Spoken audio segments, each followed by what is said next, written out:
Assalamu alaikum wa rahmatullahi wa barakatuh. Hurmatlı mekendештер, Kırgızstanlık mekendештер.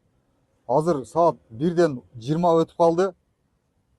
Orozonun akırkı 10 gündügü etikafta otura turgan uakıt.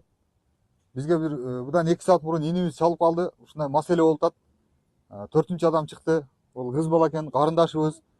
Кудду ошол 3 жигитибиз ооругандай оору менен ооруйт. Ошончо суммадагы акча керек.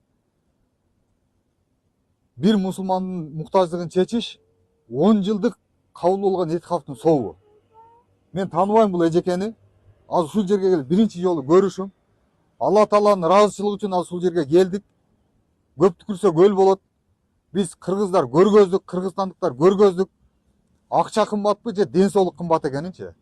Эми Кудайым буйрса мына ушул 4-нчү адамыбызга дагы карындашыбызга ушул белди бекем бууп, Алла Тааланын ыраазычылыгы үчүн чын жүрөктөн дагы бир аракет кылып коелу. Бизден аракет, Алла Тааладан баракат. Мына бардык катмар көтөрүлдү. Бираз катмарлар калды. Кече жогорку кеңеште депутаттар өздөрү дагы инициатива көтөрдү.